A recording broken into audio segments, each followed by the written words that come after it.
Recuerdo el momento exacto en el que rompí con Star Wars. Fue tan concreto que marcó una nítida línea entre el antes y el después de mi relación con la franquicia. Fue una Navidad de 2015, con un hype brutal tras una década esperando desde La venganza de los Sith, por fin se estrenaba el siguiente episodio de la saga, El despertar de la fuerza.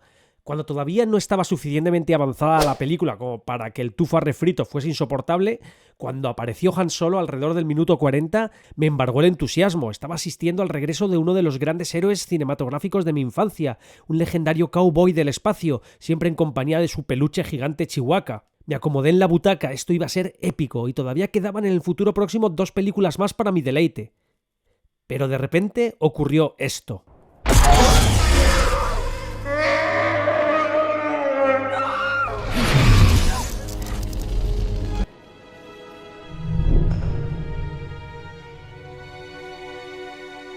No, el shock que sentí era muy diferente de la muerte de Ned Stark en Juego de Tronos. Aunque por supuesto se perseguía el impacto en el espectador, la forma de tratar ambas muertes no tenía nada que ver la una con la otra.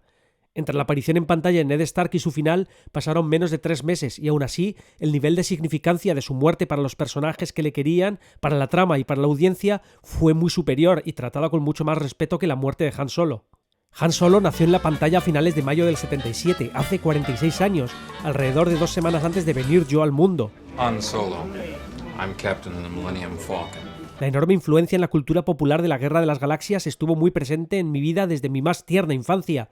Entre mis primeros juguetes se encontraban las populares figuras de acción y naves. Habían pegatinas, cromos troquelados. Star Wars estaba en fosquitos, matutano, hasta en los envoltorios coleccionables de Chupa Chups.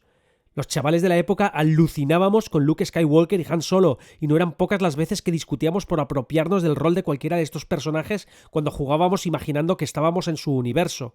Y joder, no puedo evitar contar esto sin cierta vanidad. Cuando tenía 6 años vi el episodio 6, la tercera película de la saga, El retorno del Jedi, en el puto cine. La influencia de la trilogía fue tal que sus personajes e historias devinieron una especie de leyenda moderna, con elementos tan arquetípicos que se sentía como una eterna epopeya. De alguna manera, Star Wars vino a satisfacer desde la cultura popular la sed de mitología de la sociedad, algo que en mi vida personal no volvió a repetirse con esa fuerza hasta 2 décadas después con la trilogía del Señor de los Anillos de Peter Jackson. Y así, con personajes que trascendían lo cinematográfico para ingresar directamente en lo mitológico, era imposible concebir algo como esto. No se trata de que debieran ser inmortales, pero casi 40 años después, en el caso de que debieran morir, de ser matados por el guión, por el arco de su historia, deberían hacerlo con cierta dignidad, a la altura de su estatus de semidioses de la cultura de toda una generación. Pero esto es que incluso la muerte de Darth Vader en El retorno del Jedi es muchísimo más respetuosa con el personaje, y eso que era un puto villano. La representación de su final dignifica su redención y está llena de significado. Sin embargo, toda una generación que anhelaba el eventual regreso de Han Solo tras los 32 años que separan El retorno del Jedi del despertar de la fuerza, nos tuvimos que comer la absurda, descolocada, mal escrita e irrespetuosamente tratada muerte del héroe en la primera película de la saga en la que aparecía el personaje en décadas. Oh, claro, y Jar Jar Abrams tenía que estar detrás.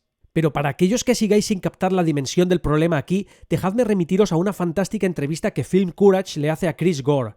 Para poneros en contexto, Chris Gore es productor, guionista, cómico, escritor y fundador de la revista Film Thread, además de un activo comentarista sobre cine, con una visión muy introspectiva sobre los problemas que padece la industria cinematográfica en general y Hollywood en particular.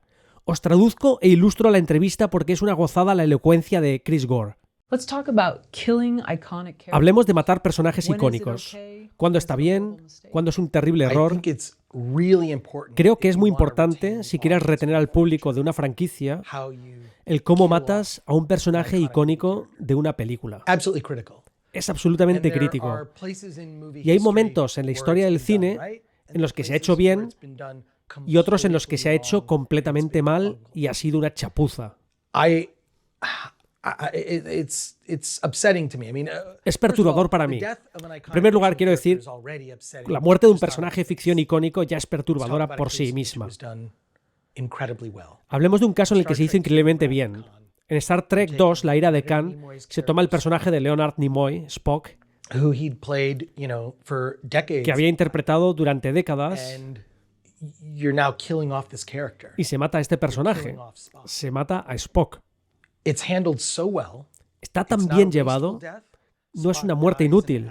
Spock muere en un acto de autosacrificio, tratando de salvar a la tripulación de la Enterprise, lo que ya se había hecho muchas veces antes, y esquivando la muerte. Y ahora está, ya sabes, muriendo en la sala de máquinas de la Enterprise enfrente de su mejor amigo, Jim Kirk. Porque lo importante es recordar, y esto es algo que los guionistas deben de tener en cuenta, que la muerte del personaje no tiene que ver con la persona que muere. Se trata de la reacción de los personajes que aman al personaje que está pasando y experimentando su muerte. Y así, lo que pudimos experimentar como público fue a dos amigos de toda la vida, y en un acto de autosacrificio, Spock se está muriendo y llega a decir sus últimas palabras a Kirk. Y Kirk llega a ver a su amigo. Y además de eso, esa escena es seguida por un funeral, con música gloriosa y, quiero decir, no sabíamos en ese momento que estaban preparando una secuela, Star Trek, La búsqueda de Spock, que en cierto modo delata que Spock podría volver. Pero sea como fuere, nadie está muerto en la ficción. Pero la forma en que se trató esa muerte con tanto respeto por todos los personajes implicados nos satisfizo en el sentido de que experimentamos el amor que James T. Kirk siente por su amigo Spock.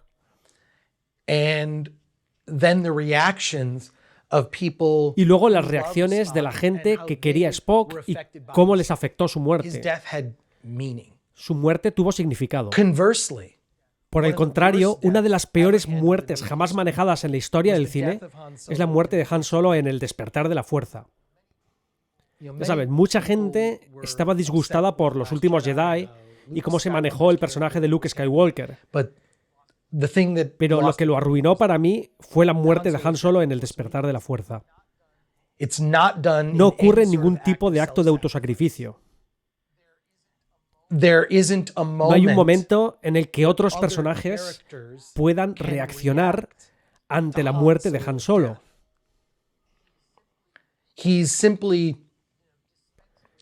Simplemente su propio hijo Ben Solo se deshace de él con un sable láser en el corazón y luego cae por un abismo sin fin. Generalmente, caer por un abismo sin fin es el tipo de muerte que suele experimentar un villano. Es la principal causa de muerte entre los villanos. Estoy seguro de que hay una infografía en algún lugar en internet que te dirá esto, porque así es como murió el emperador en El retorno del Jedi original, episodio 6. Así es como se van los villanos.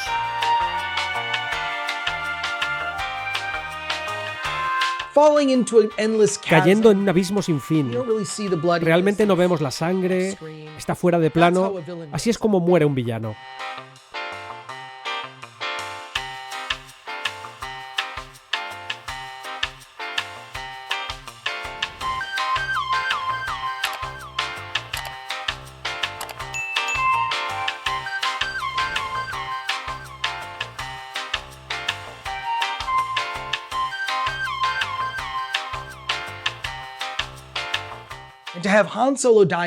Y tener a Han Solo muriendo de esa manera y no tener un último momento con Chewbacca, su leal amigo, no tener un último momento con la princesa Leia o Luke Skywalker. El público fue completamente traicionado, sin ningún significado para esa muerte. Fue traicionado al no poder ver a nuestros queridos personajes, para quienes, solo si ves todas las películas en orden, hace unas horas estaba vivo y bien y salvando el universo.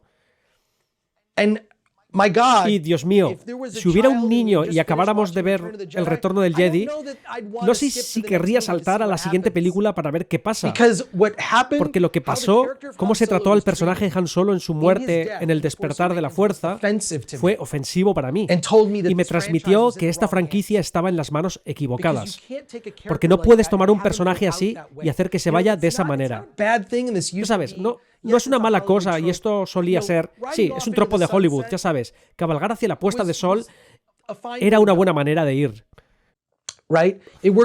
Funcionó con Shane.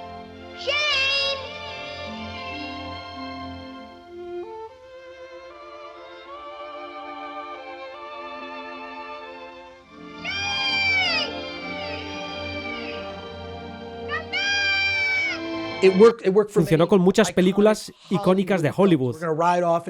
Vamos a cabalgar hacia la puesta de sol.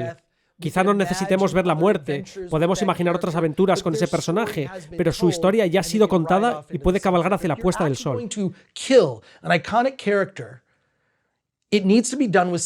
Pero si vas a matar a un personaje emblemático, tienes que hacerlo con cierto nivel de respeto. Y todo lo que se podría haber hecho de una manera mucho mejor, que podría haber sido tener unas palabras finales. Incluso podrían haberlo hecho en esta película.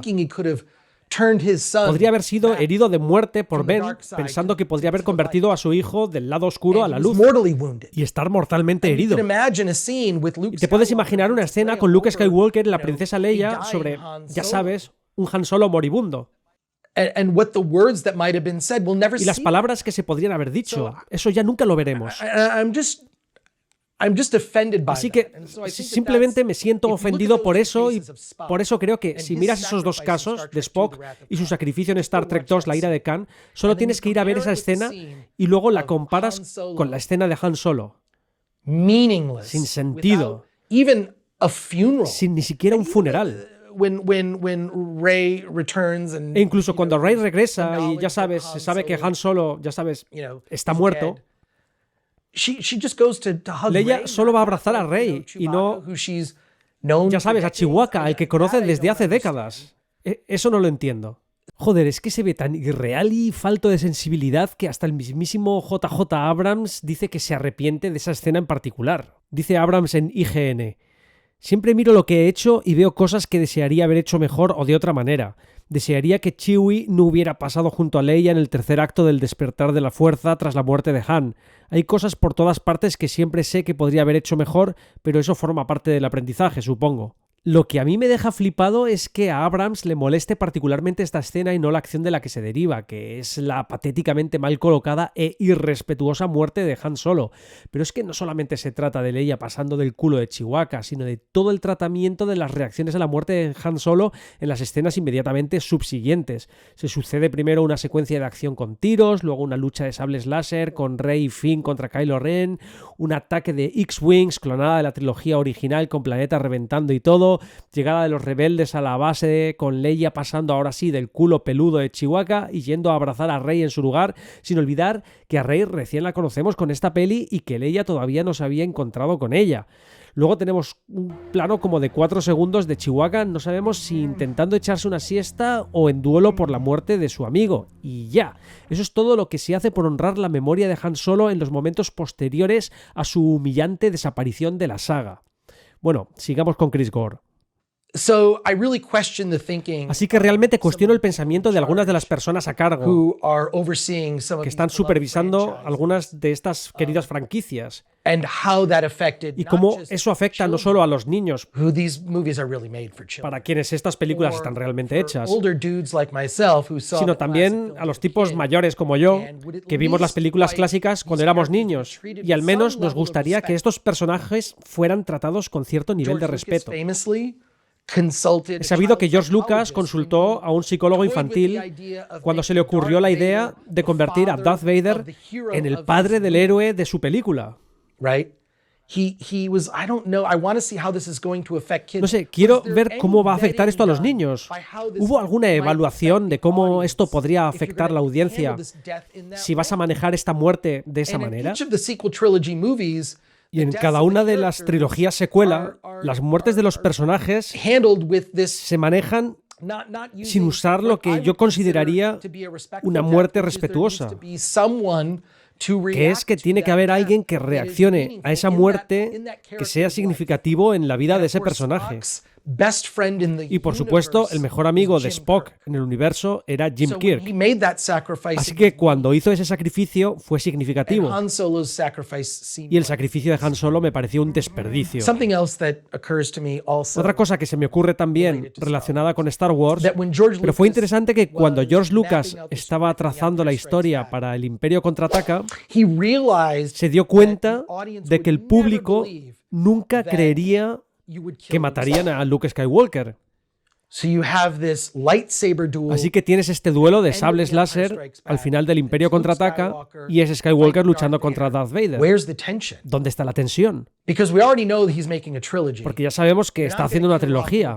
No va a matar a Luke Skywalker. So there's really no drama. Así que realmente no hay drama ni tensión en esa escena. So what Lucas did, he's like, okay, since Así que lo que Lucas hizo fue, not going to believe that I would bueno, ya que el público no va a creer que voy a matar a Luke Skywalker, the real drama, the real threat, ¿qué pasa si el verdadero drama, la verdadera amenaza, es que Luke se convierta al lado oscuro? he doesn't listen to Yoda's advice. Y porque no escucha los consejos de Yoda, no completa su entrenamiento, as not a fully se va trained como un Jedi sin entrenamiento completo and faces his greatest y se enfrenta a su mayor némesis, del que luego se entera al final, that it's his father. después de perder esa lucha, que es su padre. No, I am your father. Could he turn to the dark side and ¿Podría volverse al lado oscuro? the audience might believe that he Y George Lucas creía que el público podría creer que se pasaría al lado oscuro, Therein lies the tension. Whereas y ahí reside la many tensión. lightsaber duels that take place Mientras que muchos de los duelos con sables láser que tienen lugar en las secuelas de la trilogía are kind of meaningless. carecen de sentido. So it's important for these characters. Así que es importante And I para would estos say that if you're a personajes, Disney shareholder, you y yo diría que probably si eres care accionista more. de Disney, probablemente You te want a importe aún más. franchise to continue Si to quieres exist que una and be profitable, franquicia you siga wanna sell existiendo y more sea Han Solo rentable shirts y quieres vender más and camisetas whatnot, de Han Solo that y the todo deaths eso, of iconic movie characters que las muertes de los personajes icónicos del cine se It's an traten con opportunity respeto. not just for the fictional characters that love Y that es una character, oportunidad that no solo para que los will personajes de survive, it's an ficción que aman a ese opportunity for the personaje audience en to ese say mundo se goodbye. despidan, sino para que el público también se despida. A mí, quizá la cosa que más rabia me da de la muerte de Han Solo es su irreversibilidad. Obviamente querían dejar bien muerto al personaje, de forma que no le quedase duda al espectador, atravesado por un sable láser, arrojado al vacío y luego reventando el planeta para estar seguros de que no resucite de ninguna forma. Aunque la diégesis nos lo cuenta como una resolución impulsiva de Kylo Ren, se trata en realidad de una ejecución de los autores de esta escena. Pero la cuestión de matar a Han Solo ya existía en la trilogía original. En una aparición en Conan, el presentador del Late Night cuestionaba a Harrison Ford sobre la posibilidad de matar a Han Solo durante la trilogía original. Ford explica que le pareció que tenía mucho sentido desde el punto de vista narrativo. Well, it was a long time ago in a galaxy far, far away. Fue hace mucho tiempo en una galaxia muy, muy lejana. Best utility of the character Pensé que la mejor utilidad del for him to personaje sacrifice himself sería to que a se high sacrificara por un ideal elevado and give a little bottom, little y diera un poco de gravitas fondo, un to poco the- de dignidad a la empresa. Not that there wasn't some already, but I just wanted No es que no lo hubiera ya, pero yo quería participar en alguna That parte. was at the third, at the occasion Eso fue en la filming tercera the ocasión third de rodar of the las tres originales. Do you want it to be a noble? Querías en aquel momento que fuera un final de muerte noble. Preferably, Yeah. rather than Preferiblemente, en lugar de un accidente. Fijaos que Ford habla de sacrificio por un ideal elevado, de fondo y de dignidad. Y Conan O'Brien habla de muerte noble, con el mismísimo Abrams delante. Mejor una muerte noble que un accidente. Y eso en un momento en el que el personaje no tenía la inercia de décadas de presencia en la cultura popular. Sin embargo, Abrams nos ofreció algo muchísimo peor que un accidente. Una muerte indigna, un final ruin para un icono generacional. ¿Qué forma de arruinar la saga en la primera ocasión de meter la zarpa en ella? Prefiero quedarme con el recuerdo mítico de la trilogía original que tener que forzar una conciliación imposible entre mi sentimiento más honesto y lo que la franquicia ofreció después. Algunas menciones especiales a muertes de personajes icónicos serían, por ejemplo, y atención, spoilers a casco porro a partir de ahora, así que sigue bajo tu propia responsabilidad, la del James Bond de Daniel Craig en Sin tiempo para morir. El sacrificio del personaje deviene un cierre bastante digno para la encarnación del actor británico del personaje, pero en la franquicia se da la peculiaridad de que en realidad James Bond no muere, sino que se somete a recast una y otra vez. Casi podemos afirmar que cada era de James Bond con un nuevo actor podría concebirse como un reboot o como un universo paralelo. James Bond es por definición inmortal, aunque lo mates. En cualquier caso, esta es la primera ocasión en la que se mata, en la diégesis, al personaje, lo cual no cambia el hecho de que volveremos a ver otro Bond con otra cara u otro color en un futuro no muy lejano, por lo que su sacrificio podría sentirse un poco tramposo en el arco general de la franquicia. Otra muerte destacable es la de Iron Man. Tony Stark se sacrifica en Vengadores Endgame para impedir que Thanos y su ejército erradiquen a la mitad de la población de la Tierra. Su muerte parece formar parte del plan estratégico de Marvel para extender la franquicia hasta el infinito y prefirió apear al personaje de una manera bastante digna, siempre en comparación con la putada que le hicieron a Han Solo, con un arco que concluye con el acto más noble que un héroe pueda realizar, que es el autosacrificio por los demás, antes que dejar que el personaje que inauguró la MCU y estuvo presente durante las 3 fases de la saga Infinity estuviese mareando la perdiz en la saga del multiverso como un personaje sin peso. El argumento del director Joe Russo es que había que matar a un superhéroe al final de la saga y estaban entre el Capitán América y Iron Man, siendo el primero una opción demasiado obvia para el autosacrificio dado el carácter del personaje, por lo que decidieron matar a Tony Stark porque le dotaría de un arco más rico y complejo dada la evolución del personaje desde el inicio de la saga. Parece legítimo. O esa es la excusa, porque parece que hay una determinación en las siguientes fases del MCU para ampliar la representación femenina y reajustar sus roles, para lo cual es posible que sea necesario quitarse de en medio a algunos personajes carcas con propensión al vello facial. En cualquier caso, honestamente, nada me podría importar menos que los derroteros que está tomando Marvel. Se le está yendo la olla tanto con su universo cinemático que una vez que terminen con el multiverso, vete a saber qué coño se les ocurrirá para crear nuevas historias que puedan ser atractivas y significativas con personajes que importen. Para mí hoy Marvel es sinónimo de bostezo. Una muerte bastante cañera es la del personaje Glenn Rhee de The Walking Dead, al comienzo de la 7ª temporada, personaje interpretado por Steven Yeun. Disculpad el pixelado, pero es que es bastante animal y quiero monetizar este vídeo. Para los que piensen que esto era puro efectismo televisivo, se trata de una muerte absolutamente canónica que fue reflejada en la pantalla con gran fidelidad con respecto al cómic. Aunque su muerte refleja de forma natural la brutalidad implícita en el universo de The Walking Dead y en particular la de Negan, el ejecutor de Glenn y de Abraham, interpretado por Jeffrey Dean Morgan, hay que reconocer que tras 6 temporadas resultó un shock bastante potente para aquellos no familiarizados con el cómic de Robert Kirkman y Tony Moore, es decir, para la inmensa mayoría. Y no solo se trata de la eliminación inesperada del personaje, de hecho la representación de su muerte fue tan violenta y brutal que generó bastante controversia, perturbó a muchos fans que consideraron que la serie había ido demasiado lejos, e incluso para algunos fue el final de su relación con la serie. Logró que incluso el Parents Television Council se pronunciara para condenarla en estos términos. El estreno de la temporada de anoche de The Walking Dead fue uno de los programas más gráficamente violentos que hemos visto en televisión, comparable a los programas más violentos de las cadenas de cable premium, dijo el presidente del consejo Tim Winter. No basta con cambiar de canal, como a algunos les gusta defender, porque los abonados al cable, independientemente de si quieren AMC o ven su programación, siguen viéndose obligados a subvencionar contenidos violentos. Este programa brutalmente explícito es una poderosa demostración de por qué las familias deberían tener un mayor control sobre las cadenas de televisión a las que se suscriben a través de sus proveedores de cable y satélite. Pero es que la brutalidad de la muerte de Glenn, que tiene lugar a continuación de la de Abraham, también fue criticada en el podcast Told Death to Me por Michael Cudlitz, el actor que interpreta a este último. Personalmente, siempre pensé que se habían pasado 3 pueblos. Creo que fue demasiado. Cualquiera de los dos debería haber vivido un poco más, porque creo que a la gente le afectó mucho. Decían, Dios mío, son muertes brutales de lo más gráficas. Era murder porn y todo eso. Y te das cuenta de que hay un montón de otras muertes y asesinatos y pérdida de vidas en el show que fueron muchísimo más brutales, pero el hecho de que creo que la audiencia quería tanto a Abraham y Glenn, eso es lo que lo hace más brutal y en cierto modo piensas, oh vale, Dios mío, fue Abraham. Estamos tristes de que haya sido Abraham, pero gracias a Dios que no fue Glenn. Y, oh Dios mío, también es Glenn. ¿Me estás tomando el pelo? Creo que es el golpe doble lo que fue tal vez un poco demasiado. El productor ejecutivo Greg Nicotero dice que había luchado para asimilar la pérdida de Yeun como una de las estrellas del show y dijo: fue duro emocionalmente para mí porque recuerdo leer el cómic y ver a Glenn asesinado en el cómic y estaba realmente perturbado por la falta de sentido que parecía tener. Dijo que sabía que iba a romper los corazones de la gente al matar a Glenn, pero que eso demostraba que nadie está a salvo.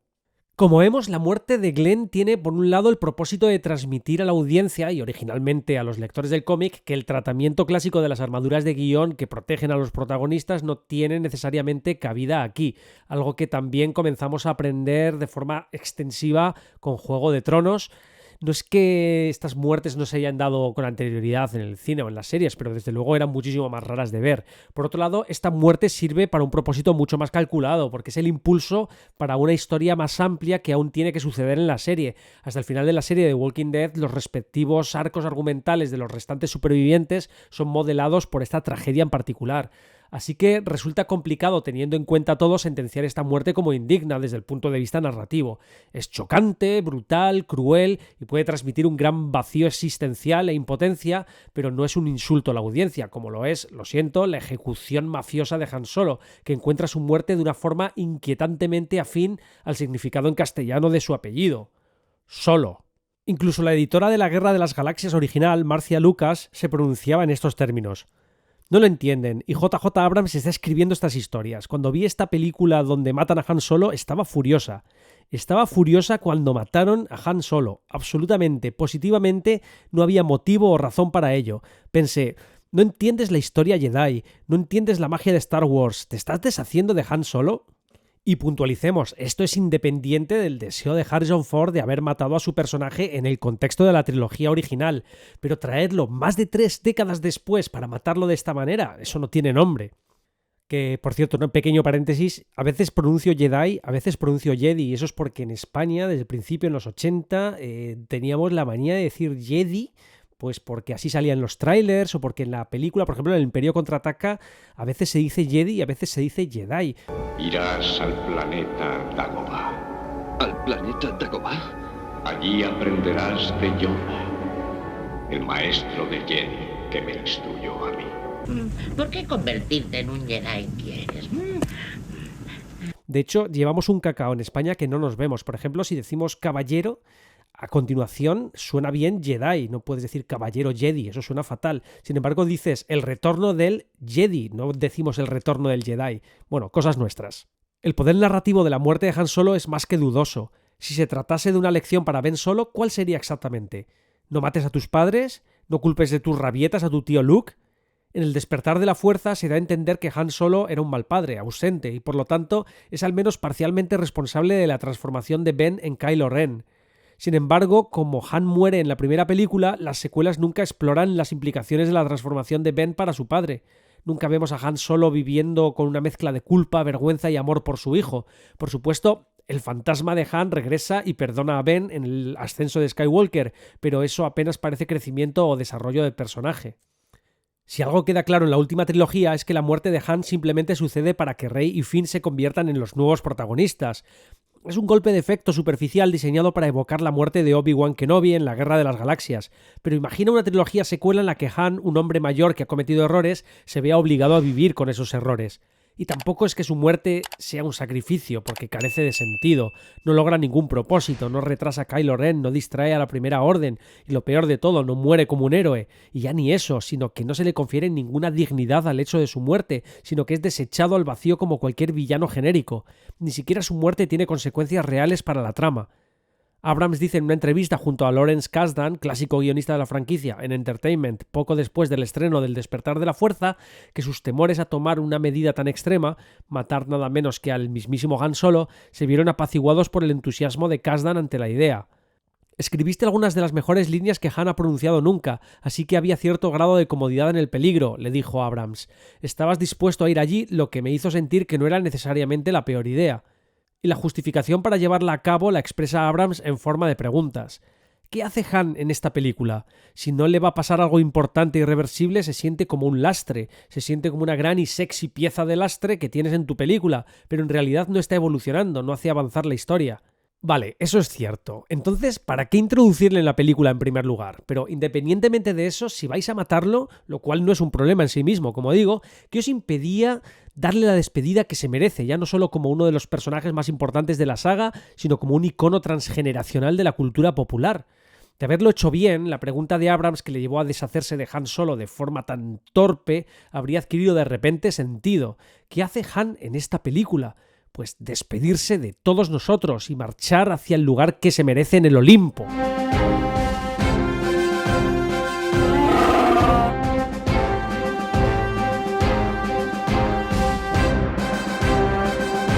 Pero gracias a Abrams tenemos esto.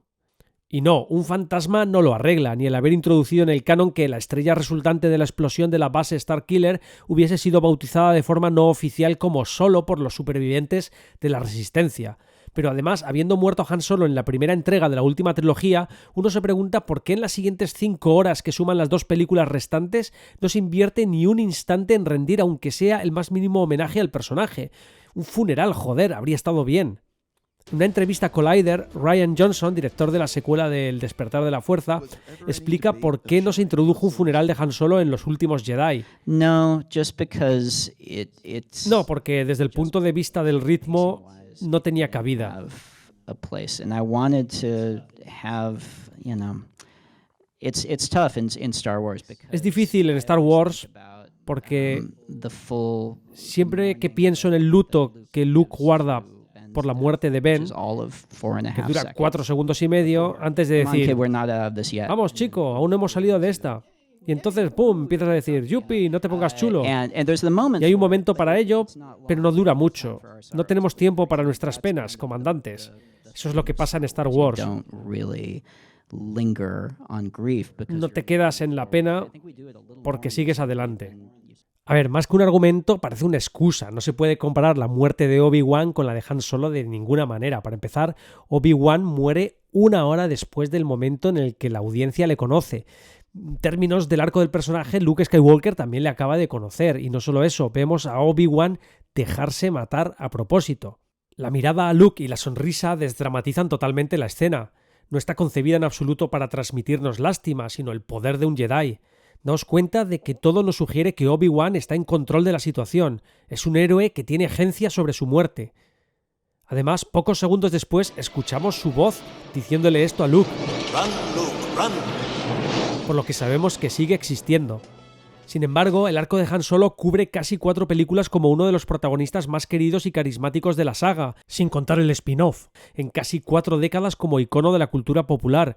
No se entrega como Obi-Wan a una muerte calculada, sino que es asesinado a sangre fría por su hijo y arrojado al vacío, o, desde la perspectiva de cómo han tratado al personaje los guionistas, es vilmente ejecutado y desechado sin honores. No hay razón ni excusa posible para este vilipendio.